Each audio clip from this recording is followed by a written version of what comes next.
Hello, everyone, and welcome.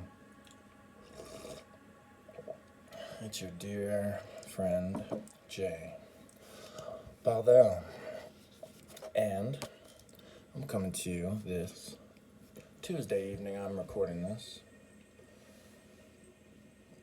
so that we can get more of this Ophiel going, because he's really been standing around tapping his watch long enough about this. And, I've played the social media game. And whatever. Again, if you build it, they will come. So let's just get this information up. How is everyone? I hope you're all well. Much love to you all. So happy to have you here. It truly is a blessing. I think what I'm gonna do is, since that other one I tried to do that little teaser so we could try to get more people in here to live stream, I think it would probably be wiser to just start it back over at the beginning of chapter 1, of course, not the whole entire book, but so that way if anybody ever goes and searches, they don't have to try to piece together those first couple parts with that little teaser. So, but then that means we can kind of hurry through these first couple pages since we already got into it once before.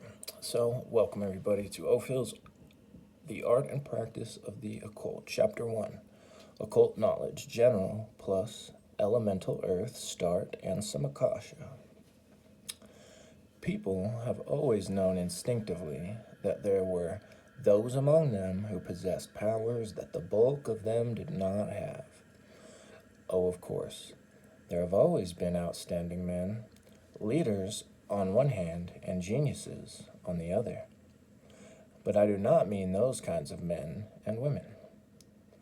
I mean those who seemed to have a more than ordinary command of nature and nature's forces, irrespective of the use they made of these forces, coupled with the fact that these people seemed to have developed or acquired those forces themselves, that is, the use of those forces themselves. This perceived occult knowledge on the part of those people who recognized it has led them to search far and wide for the secret, the gate, the key of knowledge, the great arcanum, the summum bonum. The idea being that the possession of any of these things would enable the possessor to acquire Golconda, El Dorado, kingdom of heaven, skies on earth, and other assorted things. And the search has not always been successful due to the fact, shout out to the goddess for providing this wonderful book stand, which works a little better than a unpainted canvas propped up on a Bluetooth speaker, but we do what we do. All right, due to the fact that the seekers did not know always exactly what they were searching for, or what it even looked like after they might get it, or how to use it properly after they got it. We will, in this book, attempt to give an idea as to where the great secret is. Hold on 1 second. I might need to adjust a little bit, because again, where I've got my nifty little pointer stick in real life, as I'm looking at it versus on the screen here, is slightly off. So here on the screen it looks like I'm right under it, but I'm actually about 2 lines under it when I'm looking at it. So I'm doing my best. I'm doing my best for both of our sakes. All right. We will, in this book, attempt to give an idea as to what the great secret is exactly, and what reasonable use might be made of it, when some use / idea of it is acquired. To Ophiel's knowledge, this is the first time this subject has been presented in this way. The author hunted for such a book as this for 30 years but found nothing.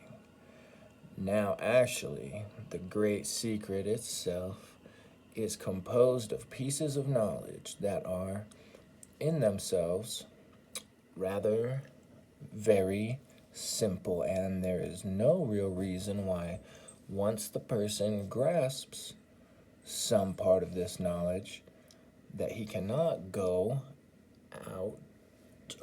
on to master the rest of it and also master its use. The crux goal of this matter seems to be that somewhere, sometimes during the course of the study, if the person/student persists, the person/student crosses a kind of line. And once beyond this line, he then progresses rapidly in the understanding and use of the great occult secret. I am told that, isn't that a little redundant? Because occult is secret, right? That's like the great secret. I don't know, nah, because occult's like super secret, mystery, spooky, hidden from the public. All right. I am told this is true in many other studies having to do in learning and mastering certain professions and arts. Psychology has labeled these lines to be crossed as a plateau, which occurs during the learning and mastering process in such things as learning to be a telegraph operator or a typist or a shorthand taker, etc. And so, I repeat, the same thing occurs here in the study of the great secret. And now that you know this, you have some ideas as to what to expect and to recognize when the situation occurs in your future studies. Yep. Be on the lookout for that. I talked about it. I'm going to keep that little teaser video up, though, because I did have a couple little things I elaborated on more that he's going into here. So if you might find that interesting, you can always go watch. It's not too long, should you be somebody coming to this at who knows what time in life. 1 second. Excuse me.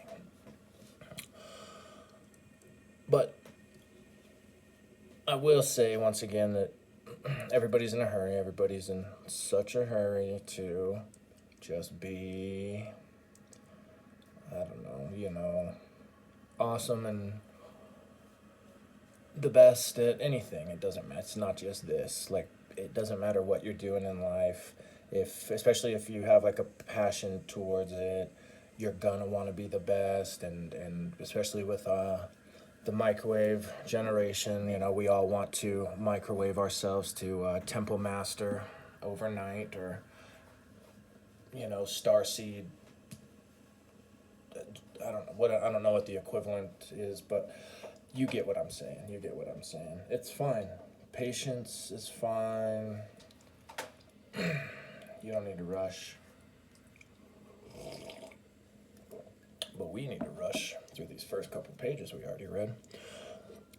So therefore, it stands, as I said above, that the great secret is, basically, by itself, a priori, a rather simple appearing set of things, the assimilation of which, however, is a lifetime artwork, and probably, in your and many other cases, has to be done / pursued by yourself alone, according to written directions such as these. There is some hope that a mystery school lodge can be built at a beautiful spot in Wisconsin on the St. Croix River, to which people / students can come for periods of study. Students which will lead to corrections and a student's knowledge, study which will lead to corrections in a student's knowledge in case he got slightly askew studying by himself alone. If you are interested, inquire about this matter. Address an inquiry to the Gnostic Institute, address given. When I started to first write this book about this subject, I did realize that something would have to be done to present this difficult subject in a clear manner. In thinking about this, I am going to try a novel idea approach, which has just occurred to me as I wrote the above lines.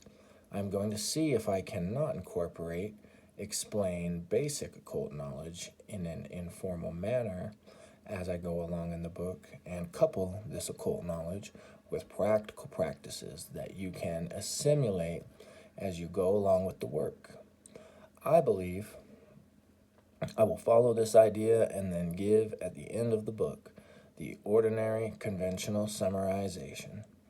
In that way, I might be able to not only make this study assimilation easier for you, but to make it as positive and foolproof as I can. Thank you, Ophiel. In this book, the great secret then is going to be unfolded in the following pages, step by step. No one has it all. The presented work will consist of both work and practices. Better pull our old buddy Death out of there for now. Come on, sweetie. Help me out here. Come on, I can't be getting the fancy pants thing if it's just gonna... Nah, it's the way the book is right now, I'm sure. As we get a few more pages in, it'll work with me a little better because of the bend, but I also don't want to, put way too much stress on this book. Shoot, this thing's practically a relic at this point. All right. Practices and will be given out on a step-by-step basis. Also, besides the step-by-step basis, my tentative plan is to present the knowledge material in its logical growth order. One step at a time. Tried as this sounds, I trust that you will notice the growth step by step idea as it develops. And hit it hard and succeed in it for your sake and as a credit to my teaching effort. All right, moment we've all been waiting for, where we left off. Also, as planned now, I will then, somewhere around the middle of this book, introduce the use of your partly previously acquired knowledge to be used by you in a ritual. This ritual will be gradually increased in actions and complexity as you progress with it. You should actually feel a subtle change coming over you, but don't be suggestive and imagine this change feeling. There is another matter I must mention here and now at this point. Occult knowledge is a very peculiar thing. You can readily understand that this peculiar knowledge is not simple, ordinary stuff, although I did say previously that it was simple in many ways. What I meant, and I say it now, is that due to the rather simple appearance, the great secret is constantly overlooked. It is right under our noses all the time. I need to move that just a tiny bit. Okay. Another peculiar thing about occult knowledge, under its outer simple-looking shell, is its strange complexity. As one attempts to assimilate a piece of occult knowledge, he discovers, during the process of assimilation, that this and any other piece of occult knowledge has unbelievable connections, which connections lead out until they are linked with the entire rest of the physical universe. And if you haven't experienced that yet, just keep at it. I trust you will ponder on this idea for yourself until you understand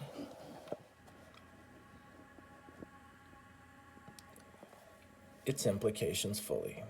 All right, down to the footnote. The knowledge, as given in this paragraph, gives the basic reason for a system of divination discovered by Ophiel, which he calls the Oracle of Fortuna, and will shortly publish in a little book. If there no untoward delays, this little book will be out soon. Watch for it. So that's supposed to say untoward. One moment while I pop open our old boy Miriam.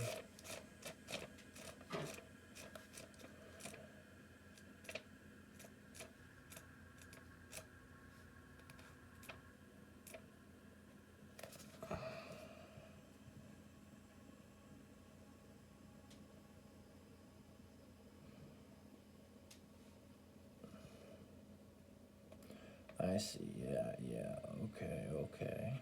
Difficult to manage. If there are no difficult to manage delays. All right, and you don't need to watch for it because that book has long been out, and Sweet Trav has read through that one as well, which I believe he just did as a audiobook style, not commentary and book study, if I remember correctly. So I will link that for anybody who might be curious. And just because you should check out Travis Magus' channel if you have not yet. And my Gnosis. Go check them out. Right, where were we? Up here further.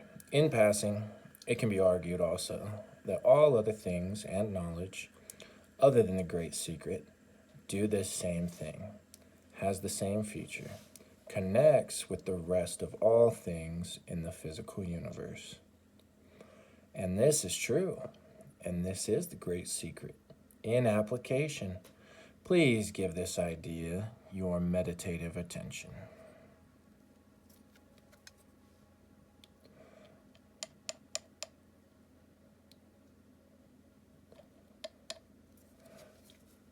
But not right now, Sweet J, okay. Accordingly, I feel that in this book, I will / can proceed along the following novel lines. I will present the simple basics, and then, due to the above mentioned complexities, will treat them endlessly in calling attention to their / your applications. So do not be dismayed that I continually seem to repeat myself in these studies. Study each repetition carefully, as it should be slightly different from previous presentations. But no matter how many times I repeat / treat the great secret, subject I can never reach the / an end. Never. So don't look for an end.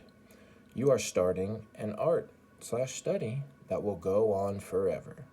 However, after a period of study, and after you pass the plateau mentioned before, you should begin to show some results in your life.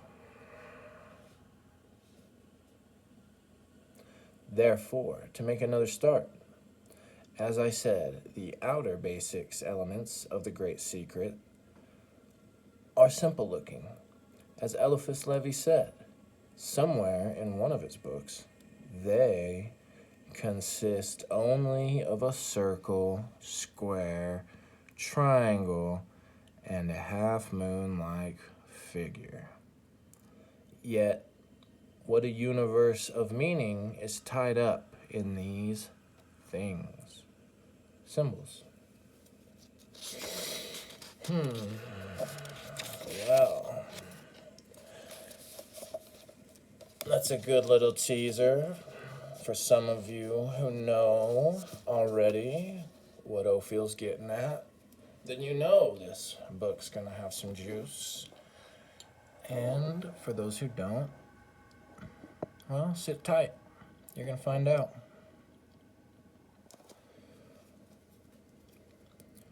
Note, in writing this new book, I find myself using many words over and over again in this lesson work. I don't like to do this as it makes it look as if I have a limited vocabulary. Sometimes I think I have. For example, I find myself using the word things all the time in referring to these occult matters. This word, however, seems so appropriate in connection with occult matters that I will have to continue its use. However, hereafter, every time you see the word things in these lessons, stop and look/think about what I am trying to get over to you. Trying to say I am not just taking a shortcut, but so many things just have no special meaning/name. Or the ordinary meaning is so far off the deeper basic meaning, and also things, hi baby, oh, is that the facts, huh? Mean different things to different people. Well, ain't that the truth? All of which meanings are important, as your meaning is what you get out of it. Well, there you have it. Another word I will have to use all the time, more continually, is the word symbol. This word comes from Greek through Latin to Old French. The etymological construction of the word is sin, with buying, to throw or withthrow, ing together. To put two things together in the sense of something, emblem, sign, object. Goodness gracious, honey.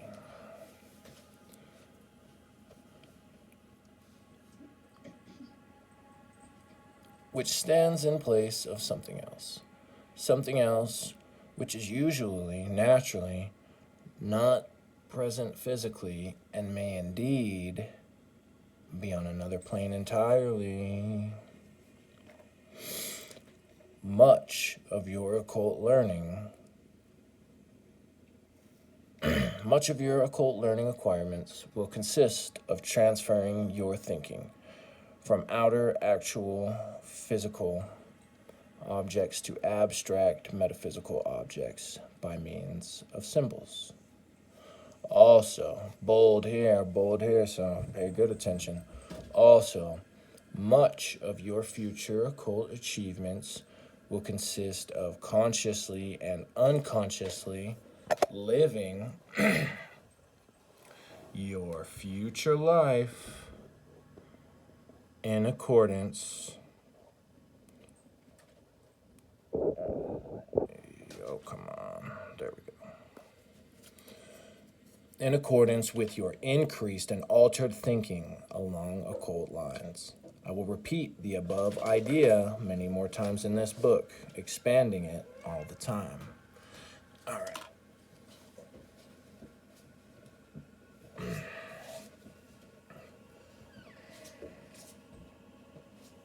Just seeing to this kitty real quick. But I think she's okay.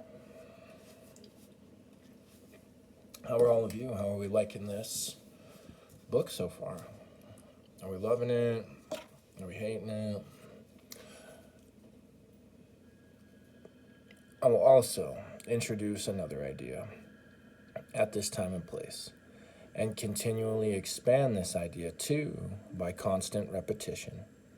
Occult practices, magical practices, Superman stuff is brought about this way. First, you learn. Then you do a lot of physical preparation. Learn to prepare charts, learn more and deeper basics, prepare magical instruments, draw and color basic symbols called talismans, master their meanings, etc. Then, through all this work, basic work, you gradually change your inner being into that of a Gnostic, which word means one who knows, and with this deeper and deeper knowledge comes power over nature.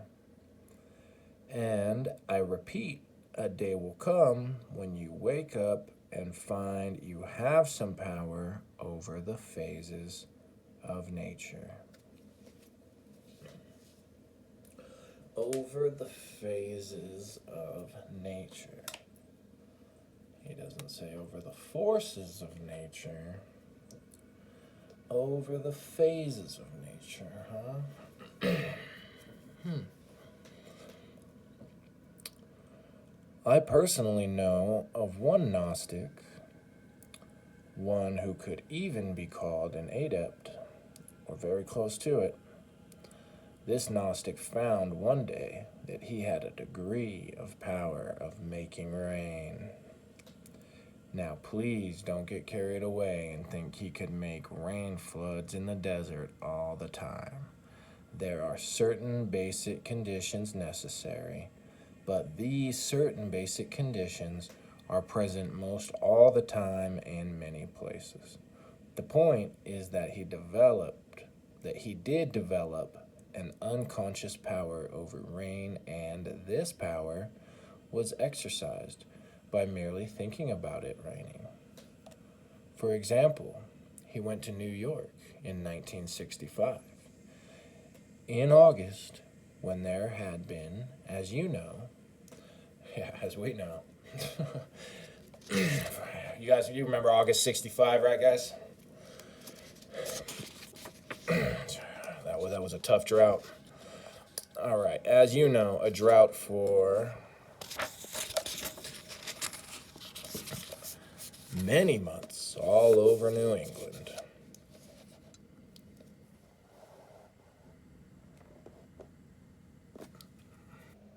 He had done a lot of thinking about this drought out of sympathy for the people in that area. 2 days after he arrived in New York City, and while visiting the fair, it started to rain and got him good and wet the day he attended the World's Fair. Also, previous to the time of the above events, he had read an article which stated that the Great Lakes region was becoming deficient in water, and the Great Lakes were lowering their vital water levels in 1964. He did some thinking about this matter. That is all I'll say. He did some thinking about this matter. Now today, this spring, 1967, there has been a heavy snow winter and a previously wet summer, and the Great Lakes are returning to their previous water levels. I think I remember, I think it was Ophiel, or maybe it was Gareth Knight. You know what? I can't remember for sure, but one of these authors talking about in a book that exact thing with those Great Lakes and when they were dried up and proposing. I think they even said they wrote a letter to, I can't remember if it was Congress or what, but suggesting something having to do with elemental forces, and kind of just got laughed at as a kook or whatever. But also within that book where they're talking about that, kind of broke down why and the elemental forces were at play. Oh, unfortunately, I can't remember where that was at. So if anybody happens across it or just remembers, drop it in the comments. Don't forget to like, share, and subscribe to this channel. Love you all.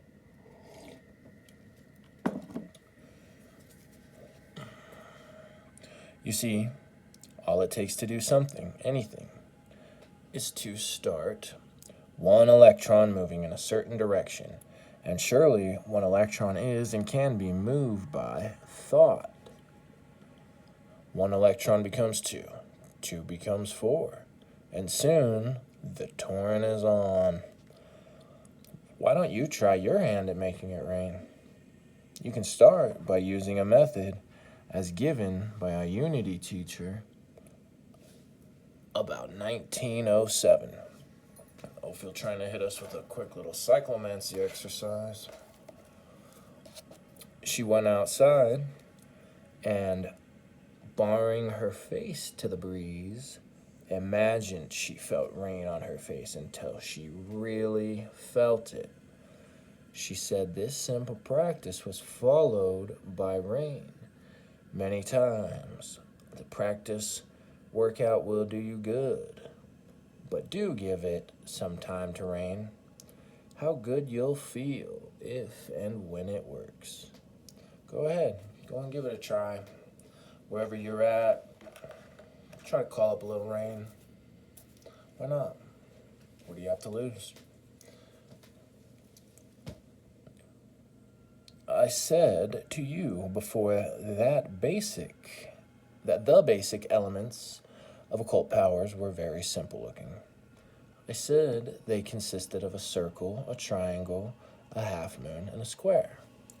There is also another element which belongs to the group, but as it is not used very much, it is rather scarcely ever seen.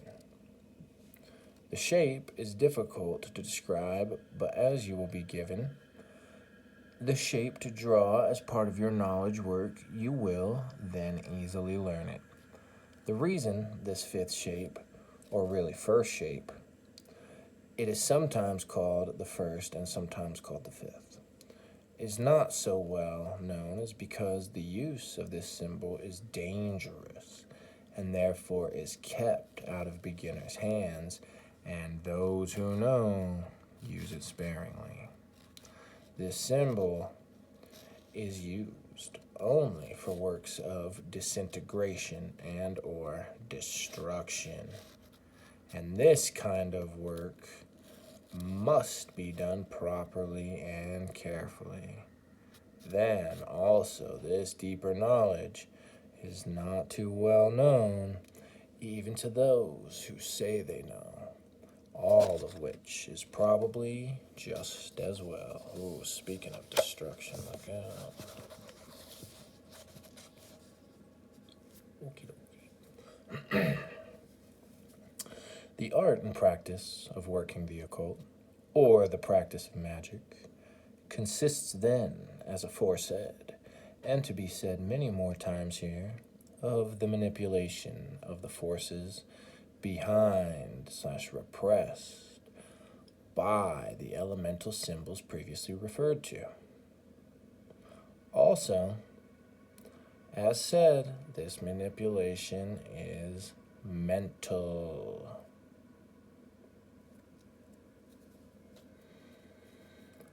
We will start our consideration of the elemental forces by starting to make up the first of many charts or diagrams designed to start you to thinking and shaping your mind to grapple with these elemental concepts. All right, there we go. There is going to be a great deal of directed drawing and color/painting in the next coming lessons. You are going to need some specialized drawing and painting equipment, a list of which appears below. 1.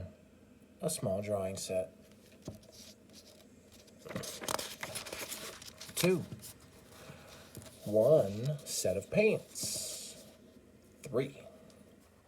1 ruler. 4. 1 eraser. 5. Paper and cards. 6. 3 good brushes. 7. multiple water pan. 8.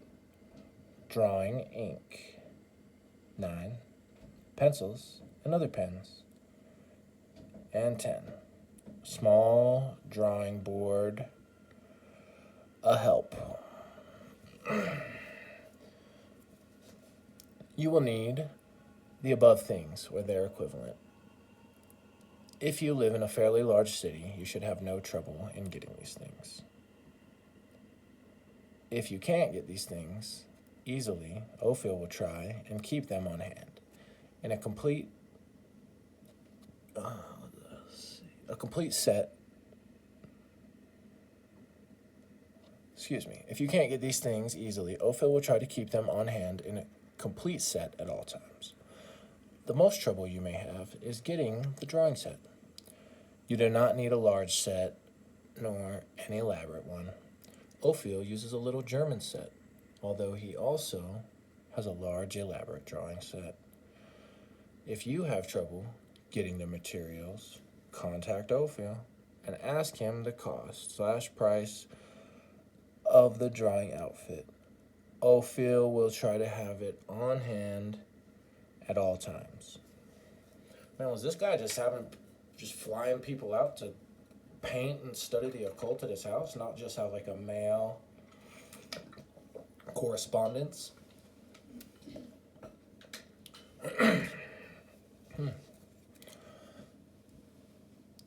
The first elemental symbol you will draw/study is the elemental symbol of Earth.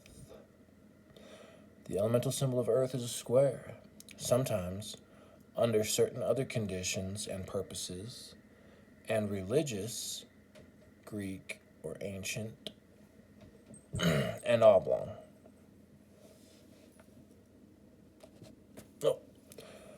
Let's see. Under certain other conditions and purposes, and religions, Greek, ancient, and oblong. All right. Your first work/study of this symbol will be a drawn square on a piece of 4x4 artboard. For magical purposes, this drawing is painted in 2 colors. The inner square is painted yellow, and the background to the edge of the card is painted blue. For other magical purposes, these colors can be reversed, and then also the square and background. Let's see, that should be the spot right there. Can be painted in exact complementary colors. And these also can be reversed. Complementary colors will be fully explained and listed later. Oh yeah, he's really getting into the juice with this book. Just some of that basics skipped over. That's good. Thanks, Ophiel. Your first work will be to draw, ink, and paint the standard elemental symbol of Earth. Enclosed in this book and elsewhere in other of my books will be models of these symbols, and in a pinch, you can take the measurements from these models with a compass and transfer these measurements to the paper on which they are to be drawn. However, I should prefer for you to do your first drawing work by following printed directions and learning to set up your dimensions that way. Thus, learning from the beginning how to make correctly proportioned symbols. You will use,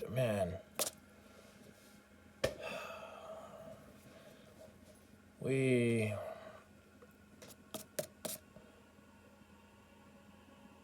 just could really take a lot out of some of those simple things like correctly proportioned symbols. I'm too tired to rant right now. All right. You will use a 4x4 artboard card for the actual finished work, but use ordinary drawing paper for practice drawings until you get control over the straight lines and how to rule/draw them cleanly and exactly. Start your work by laying out a 4x4 square on a piece of paper. You should learn how to do this with a ruler, but after you learn how to do this, and you are in a hurry, you can lay a 4x4 down on the paper and draw lines around it. When you have a 4x4 square set up, you start to make a square in the center of this in the following way. Draw a line from each opposite corner of the outer square. The lines will cross in the center, of course. Next, using your own judgment, make 4 marks, one on each arm of the cross. Connect these marks with a ruler along the guided lines. Now examine the square and note its proportions. Experiment until you have a good proportionate square in which the area inside the square is about the same as the background space up to the edge of the 4x4 artboard card.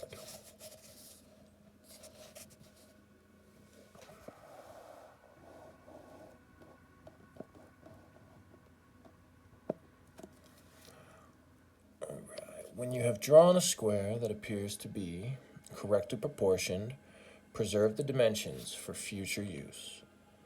You can then proceed with the next step, the inking of the outlines of your pencil outline symbol.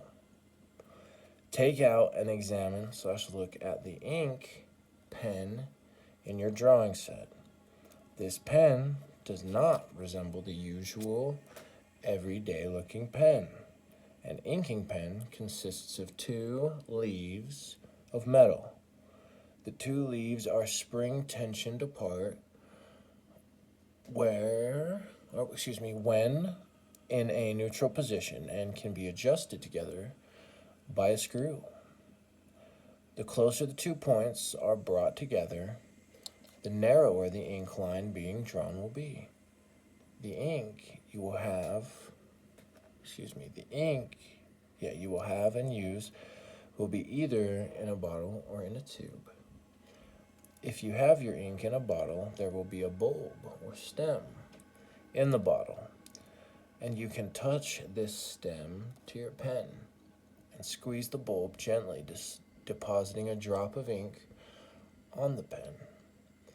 The drop of ink should flow between the 2 leaves. Make a number of lines on a piece of scrap paper and adjust the line to a thickness to suit your individual judgment. For the footnote, for instructions about how to use the inking pens and other drawing materials, see the instructions that are enclosed with the correspondence course. Thanks, Ophiel. How many of you have ever used a inking pen? They're fun. I've only used it in art class in high school. I don't think I have ever never owned one myself, but they're cool. They're fun. Okay. I think we just have a few more pages left. When you have a line of the right thickness, take your ruler, keeping one edge off the paper. Rule/outline the inner square and the edge of the 4x4 outer square. When this is done and allowed to dry thoroughly, you can start to paint the card in the proper colors.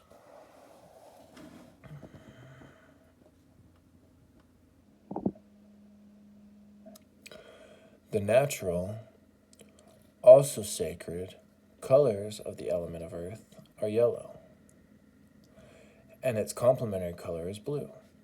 There is another world complementary to this one, a world which completes this world. Ordinary people live in and deal with only half a world.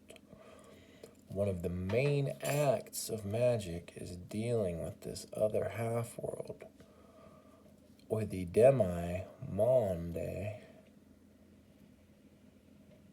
And this work you are starting now. Enough for now. Paint the inner square a golden yellow. Paint carefully, using one of your badger or camel hair brushes, the fine one. Paint right up to the line, but don't go over the outlined line. In spite of it all, you may find that the paint in drying will pull away from the line, leaving a white space showing. You will then have to go over this again and carefully touch it up, bringing the paint clear up to the edge of the ink outlined line. It is important that you learn this and master it now, because if later you do want to do some work along the magical art of making talismans, when you construct a talisman, the more perfect they are made, the better they can work. When you have completed the inner square and carefully painted it, then as carefully paint the other outer.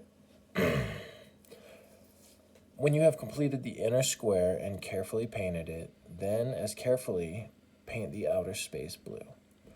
The blue is a little darker than sky blue, but for now, use the shade blue that you like best, the shade that appeals to you. Later, you must find the exact shades of these colors and their complementaries. But for these preliminary studies, use the shade of color that appeals to you now. Some colors and their complementaries are given in my other books, but it would be well for you to check these colors and their complementaries from a standard art book.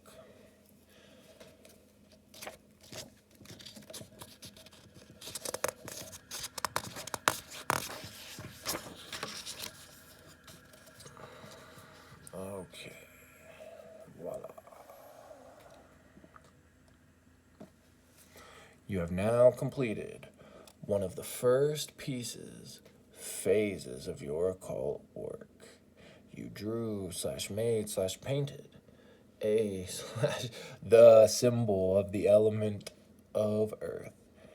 We will now, and from now on, study the subject matter of the elemental forces in the manner of a continually increasing analysis of their basic nature. We have made some references to this before, and the coming study will be only another study in a never-to-be-ended series to which I can see no end for anyone except to some ultimate end which results in absolute perfection for you. Your proficiency in the mastery of the occult arts will consist of the degree in which you assimilate these presentations / discussions into your being, and then translate the ensuing concepts into action.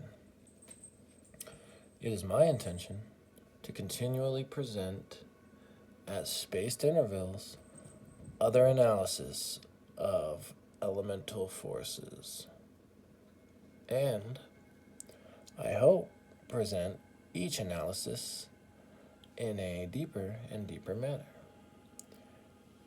At least that is the intention at this time. Whether I can do this successfully is another question, but you can be assured that I will give it the hard try. Therefore, be on the outlook for the above described development. Don't ever let yourself be fooled into thinking, oh, I read this stuff before. This stuff is not the same exactly. Each time it should be here and is different in many respects, and there your part comes in. You must study over each presentation, review the part you recognize and detect the new additions, and then grab the new additions. The above goes for the same material you will find in my other books from now on.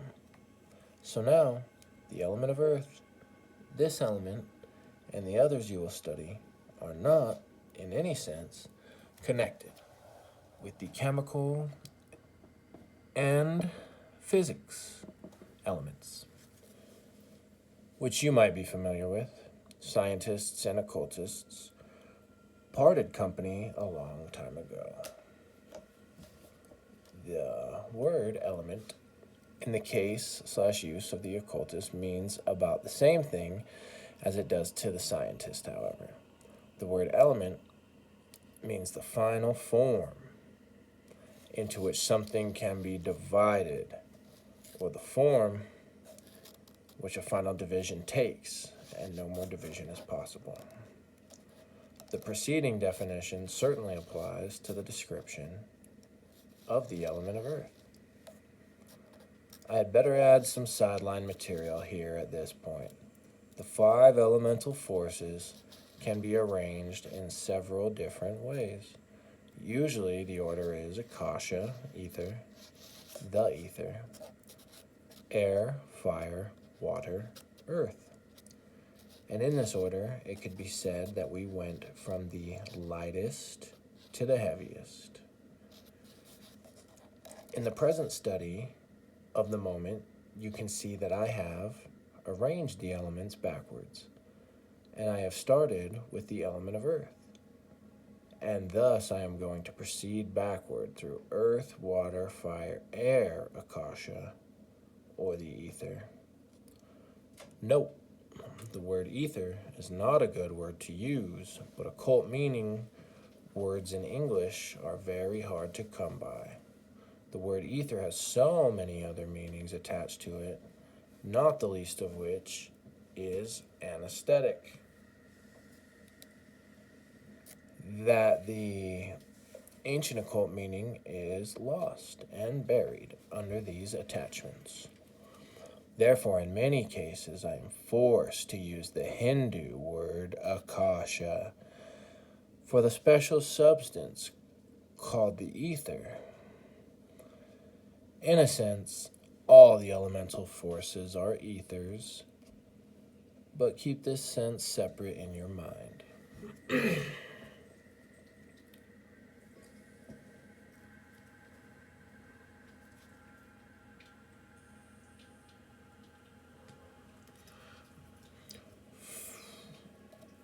Coming up on an hour. Well, good. I think, let's see, it's like this, and then maybe, nope, yep, that's it. Cool. Akasha is the name of the elemental force that is the primal start of all things physical. The building block. We knew it was going to be the block. The building block of material. The building block material of the physical universe. Oh, darn it.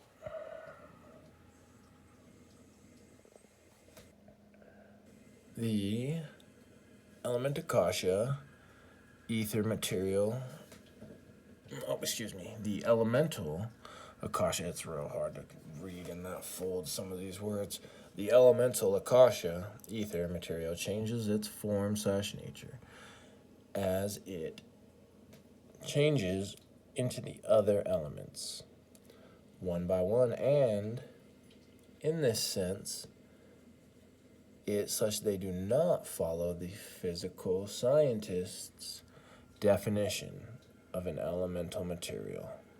However, this change is quite different from the breaking down of material chemical compounds, and the definition of an element still holds. Let's reread that. However, this change is quite different from the breaking down of material chemical compounds, and the definition of an element still holds, although it is bent a little out of shape. It is also very true in the case of the element of earth that it can go no further down, but if any change is to take place at all, the change must go up and so up it goes.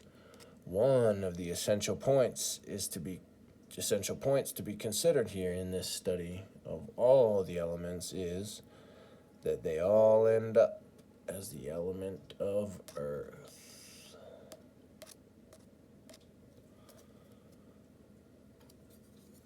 Now here I will introduce another idea, to be developed greatly later, I hope. The various elemental forces do form compounds with each other, but these compounds are not usually seen clearly until they become frozen at the physical plane level, and there they can become seen most clearly with physical sight.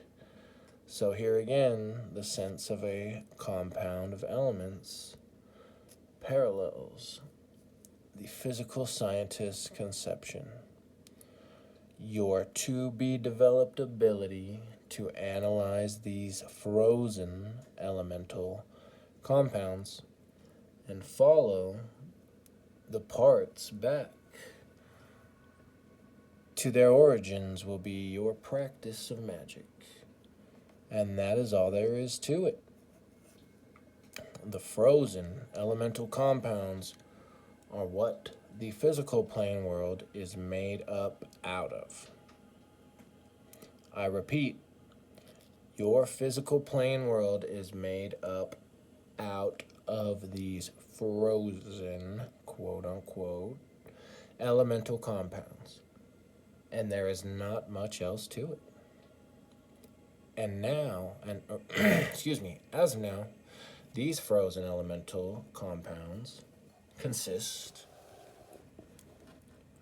of all your physical world and its ramifications. But up to now, the building of this frozen elemental compounds world of yours was by chance, or done to you by someone else. I hope these studies will lead you to your being able to grasp the ability to so mold your physical world to your heart's desire, as some poet said.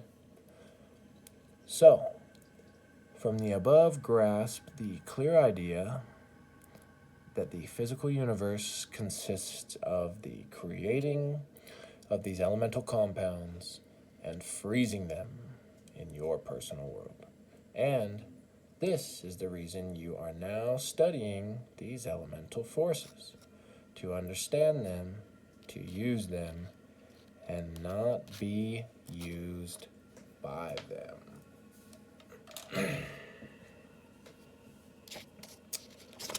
Yay. Chapter 1. All right. Wonderful. Now, as I already said, it's a little late for my style. No, it is a little late. And I am happy to bring this first chapter to a close for all of us to enjoy. Ophiel clearly is up to something. And I'm excited to get more into it. I hope you are as well. Hope you're excited to see what's up with these elemental forces.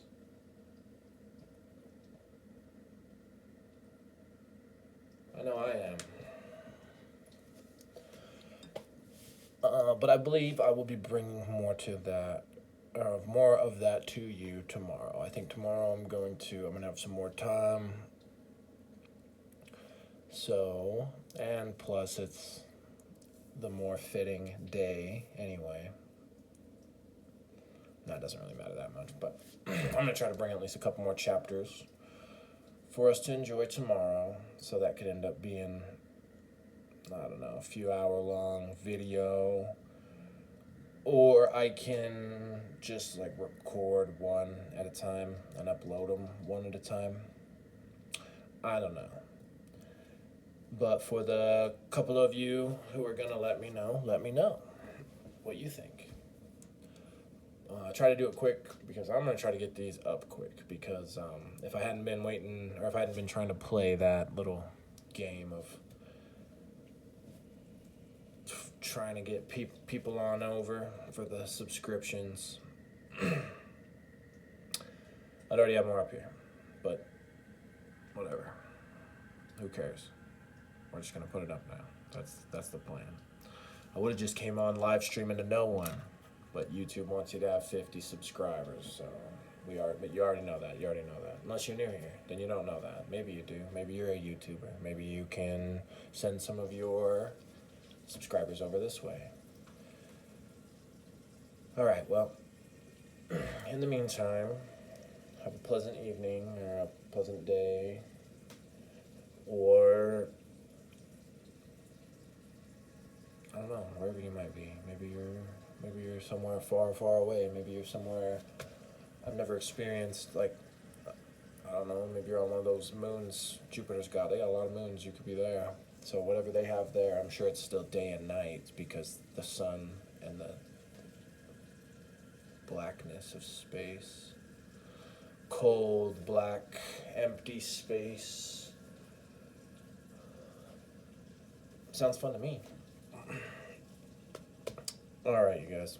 Well, much love. I'm happy to have you here for this first chapter. I'm happy we got through it. I'm really excited for more. I'm happy to have this cool little stand too. Very, very helpful. Alright. Much love, you guys. I will see you tomorrow. We don't know. Plan on it probably in the evening for the videos to go up, but the wonderful thing about them going up this way is you can come back.